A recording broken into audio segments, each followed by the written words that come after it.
A veces, la realidad nos confronta con eventos que escapan a toda explicación. Quizás tú también hayas tenido una experiencia así. Si es así, te invito a compartirla en los comentarios. En el video de hoy, exploraremos 4 grandes misterios sin resolver que han intrigado a la humanidad a lo largo del tiempo. Antes de comenzar, quiero pedirte un gran favor. Suscríbete, deja tus comentarios y comparte los videos con quien tú quieras en caso de que te guste mi contenido. Gracias. En la neblinosa y oscura Londres de finales del siglo XIX, una figura acechaba en las sombras de Whitechapel, una de las zonas más empobrecidas de la ciudad. Su nombre se convirtió en sinónimo de terror: Jack el Destripador.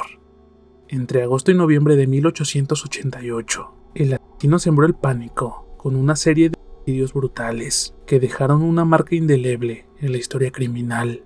La primera víctima confirmada fue Mary Ann Nichols, encontrada el 31 de agosto de 1888. Su cuerpo presentaba heridas horrendas, la garganta estaba cortada y su abdomen había sido abierto, lo que presagiaba la violencia extrema que caracterizaría los crímenes posteriores. La naturaleza espantosa de este asesinato no solo horrorizó a la comunidad, sino que también atrajo la atención de la prensa, que amplificó la cobertura de los crímenes. El 8 de septiembre, Annie Chapman se convirtió en la segunda víctima. Fue encontrada en el jardín de una casa en el distrito de Spitalfields, y su asesinato fue aún más macabro. No solo fue desollada, sino que también se le habían extirpado algunos órganos, un patrón que indicaba cierto conocimiento anatómico. Este aspecto hizo que las teorías sobre la identidad de Jack el Destripador se multiplicaran, incluyendo la posibilidad de que fuera un médico o un carnicero.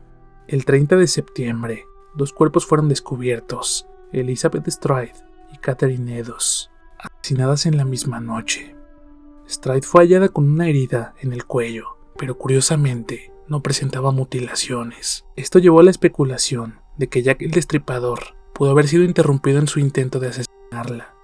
Catherine Eddowes, sin embargo, fue brutalmente asesinada en Mayfair Square, donde su cuerpo fue encontrado desollado y con los órganos expuestos, lo que reafirmó el terror que se cernía sobre la comunidad. A medida que la situación se volvía más desesperante, la policía de Londres se encontró con un desafío monumental.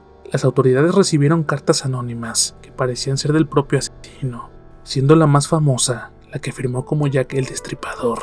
La carta estaba impregnada de burla, como si el autor disfrutara del pánico que causaba. Esto atrajo aún más la atención de la prensa y del público, convirtiendo al asesino en una figura de culto.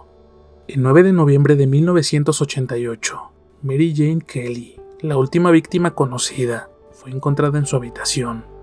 Este asesinato fue el más espantoso de todos, con el cuerpo mutilado de tal manera que resultó difícil de reconocer.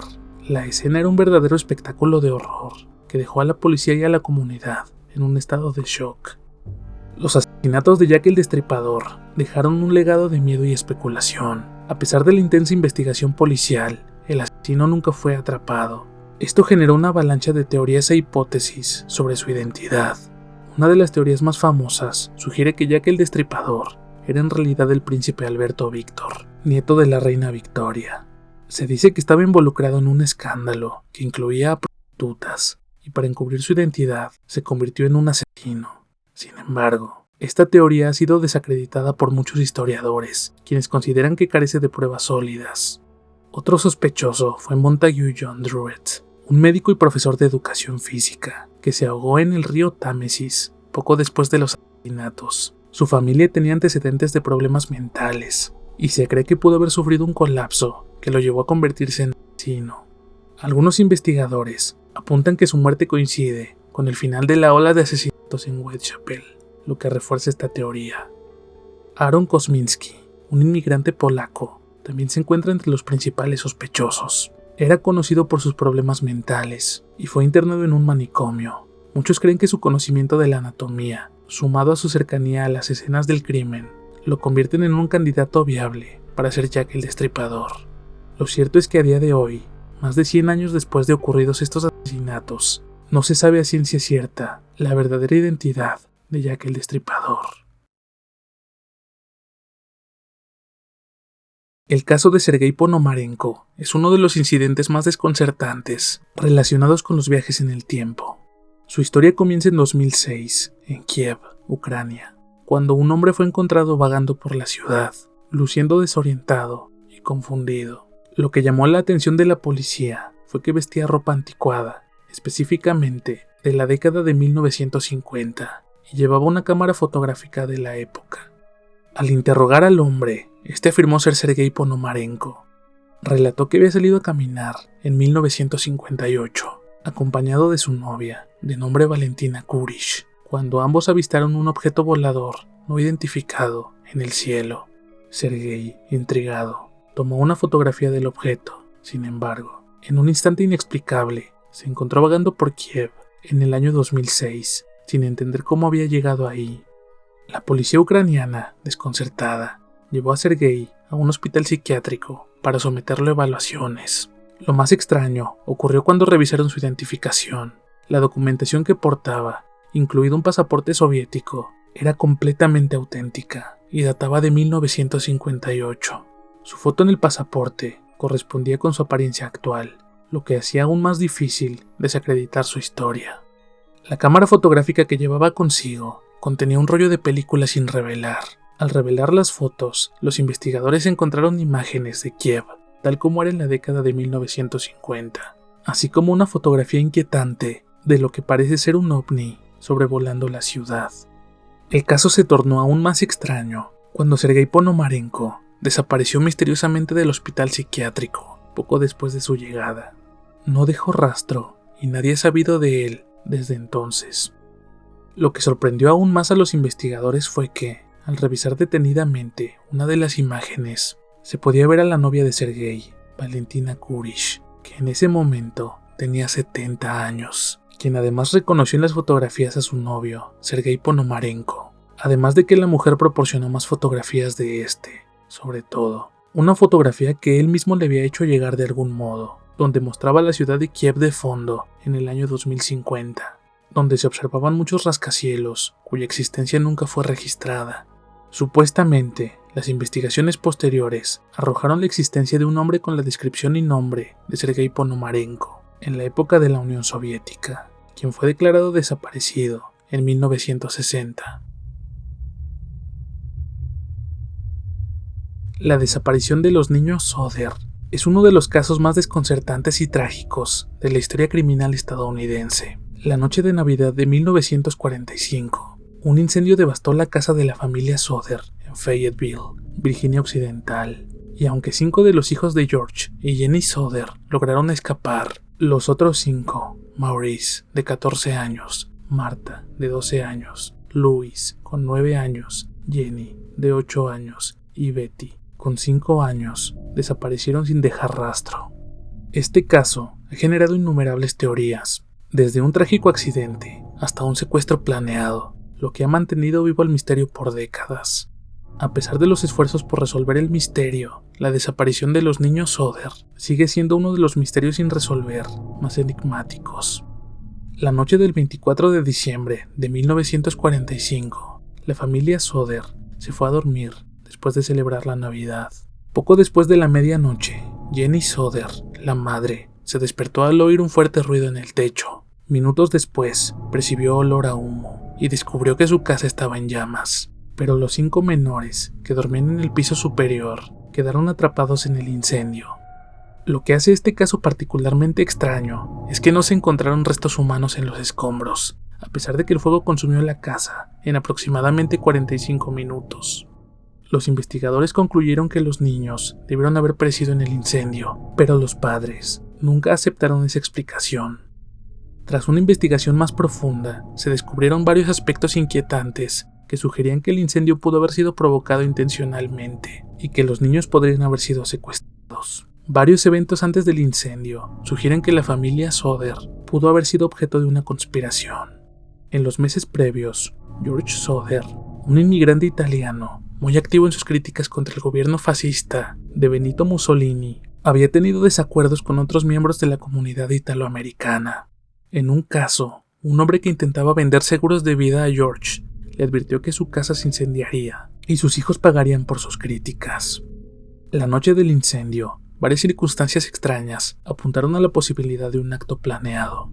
En primer lugar, el teléfono de la casa no funcionaba. Cuando Jenny intentó contactar a los bomberos, descubrió que las líneas habían sido cortadas. Además, la escalera que el padre siempre mantenía cerca de la casa para acceder a los pisos superiores no estaba donde debía estar, sino que fue encontrada arrojada en una zanja a varios metros de la casa. Más inquietante aún fue que ambos camiones de George, que planeaba utilizar para alcanzar las ventanas superiores y rescatar a sus hijos, inexplicablemente no arrancaron esa noche, aunque habían funcionado perfectamente el día anterior. Otro de los aspectos más desconcertantes del caso fue la ausencia total de restos humanos. Se sabe que aún en una cremación, los huesos no se desintegran por completo. Para esto es necesario que las temperaturas superen los 1400 grados Celsius durante más de 2 horas para calcinar completamente los huesos. Y el incendio en la casa de los Soder no duró lo suficiente ni alcanzó esa intensidad. Esta anomalía llevó a la familia a creer que los niños podrían haber sido sacados de la casa antes de que comenzara el incendio. Un detalle más es que varios testigos afirmaron haber visto a los niños Soder después del incendio. Una mujer afirmó haberlos visto pasar en un auto la noche del incendio, y otra declaró haberlos visto en un hotel con 2 adultos en Charleston, a unos 50 kilómetros de la casa de los Soder. A pesar de estos testimonios, las autoridades locales no siguieron estas pistas durante su investigación. Uno de los momentos más perturbadores en este caso ocurrió en 1967, cuando Jenny Soder recibió una carta sin remitente desde Kentucky. En el sobre había una fotografía de un hombre joven, con un mensaje escrito en el reverso: Louis Soder, te quiero, hermano Frankie. El hombre en la fotografía se parecía al hijo desaparecido Louis, que tenía 9 años en el momento del incendio. La familia contrató a un detective privado para investigar el origen de la carta, pero el investigador desapareció sin dejar rastro. Este incidente solo profundizó el misterio, y la familia Soder nunca logró obtener respuestas claras sobre esta pista. Con el paso de los años, surgieron múltiples teorías para explicar lo que pudo haber sucedido con los niños Soder. Una de las más discutidas es que fueron secuestrados por una mafia italiana, como represalia por las opiniones políticas de su padre. Algunos creen que fueron llevados a Italia y que el incendio fue un intento de encubrir su secuestro. Otros sugieren que fue un secuestro planeado por alguien conocido por la familia, ya que había varios indicios de que el incendio fue causado de manera deliberada. Otra teoría sugiere que los niños fueron víctimas de tráfico de personas. La proximidad de la casa a la carretera principal y los avistamientos de un coche extraño la noche del incendio alimentaron la especulación de que alguien pudo haber entrado a la casa y llevado a los niños, aprovechando la confusión del incendio. Sin embargo, ninguna de estas teorías ha sido confirmada, y las autoridades locales nunca llegaron a una conclusión definitiva.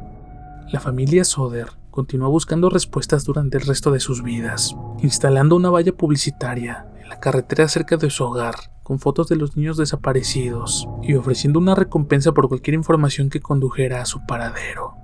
Tras la muerte de George en 1969 y Jenny en 1989, sus hijos sobrevivientes continuaron buscando la verdad, pero el caso ha perdido relevancia con el tiempo. El caso de la familia McStay es uno de los misterios más inquietantes y trágicos en la historia reciente de Estados Unidos. Joseph McStay, su esposa Summer y sus 2 hijos, y Annie, de 4 años, y Joseph Jr., de 3 años, desaparecieron de su hogar en Fallbrook, California, el 4 de febrero de 2010. Cuando la familia desapareció, la escena en su hogar era extraña, pero no mostraba signos claros de violencia. La puerta estaba cerrada con llave, y en la cocina había comida sin terminar, lo que indicaba que su partida había sido repentina e imprevista. El perro de la familia, de raza pequeña, fue encontrado solo en la casa, lo que desconcertó a los investigadores, ya que es inusual que una familia salga de su casa por un periodo prolongado, dejando atrás a su mascota. El vehículo familiar, un Isuzu Trooper, fue encontrado días después, abandonado cerca de la frontera con México, en San Isidro, California, lo que llevó a las autoridades a especular que la familia podría haber cruzado a México voluntariamente. Cámaras de vigilancia captaron imágenes de una familia que parecía coincidir con la descripción de los McStay, cruzando la frontera a pie, pero la grabación era de baja calidad, lo que hizo difícil identificar si realmente eran ellos. Durante varios años, las investigaciones no arrojaron resultados concluyentes. Al principio, se consideraba que la familia pudo haber huido voluntariamente. Joseph McStay dirigía un negocio exitoso de fuentes para jardines, y aunque no parecía tener problemas financieros graves, algunos apuntaban a que la familia podría haber estado enfrentando problemas personales que los impulsaron a salir del país. Sin embargo, esta teoría empezó a desmoronarse con el paso del tiempo. Los McStay no parecían haber dejado pistas que indicaran un plan para abandonar sus vidas. Sus cuentas bancarias no habían sido tocadas, y no había evidencia de que se hubieran llevado objetos personales de importancia. Además, ningún amigo ni familiar tenía conocimiento de que la familia tuviera la intención de viajar, y la ausencia de contacto posterior aumentaba las sospechas de que algo más siniestro podía haber ocurrido. Las teorías sobre el paradero de la familia incluían la posibilidad de que hubieran sido víctimas de un secuestro, un ajuste de cuentas o incluso tráfico de personas. Algunos incluso sugirieron que Summer McStay, quien había cambiado legalmente su nombre en el pasado y tenía una historia de preocupaciones personales, podría haber estado involucrada en la desaparición, aunque no había pruebas que apoyaran esta idea. Fue hasta noviembre de 2013, cuando unos motociclistas que recorrían un área remota del desierto en el condado de San Bernardino, California, descubrieron restos humanos enterrados en tumbas poco profundas. Los cuerpos, tras ser examinados por el forense, fueron identificados como los de la familia McStay. La autopsia reveló que las víctimas habían sido brutalmente asesinadas con un objeto contundente, lo que cambió drásticamente la perspectiva del caso. La familia no había huido a México, había sido asesinada y enterrada en el desierto. El descubrimiento de los cuerpos planteó más preguntas de las que respondió. ¿Por qué fueron asesinados? ¿Quién tenía motivos para atacar a una familia que aparentemente no tenía enemigos conocidos? La escena del crimen no proporcionó pistas claras. En 2014 se produjo un avance importante en el caso, cuando Charles Merritt, un antiguo socio de negocios de Joseph McStay, fue arrestado bajo sospecha de haber asesinado a la familia. Merritt, quien había trabajado con Joseph en su negocio de fuentes, se encontraba en una situación financiera desesperada en el momento de la desaparición de la familia. Las autoridades descubrieron que Merritt había falsificado cheques a nombre de Joseph después de la desaparición, lo que despertó sospechas sobre su posible implicación en el crimen.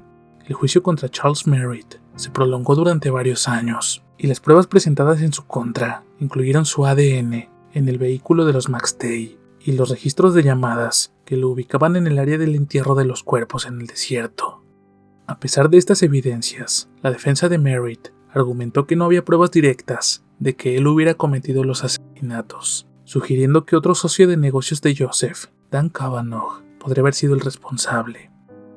En junio de 2019, Merritt fue declarado culpable por cargos de asesinato en primer grado y condenado a pena de muerte. Sin embargo, el caso sigue generando controversias y preguntas, ya que algunos críticos creen que no todas las cuestiones han sido resueltas. Aunque el juicio proporcionó un cierre judicial, muchos aún se preguntan si realmente se ha hecho justicia. A pesar de la condena de Merritt, el caso de la familia McStay sigue siendo un misterio en muchos aspectos. No está claro cuál fue el motivo exacto detrás de los asesinatos, ni por qué alguien querría asesinar a una familia entera de una manera tan brutal.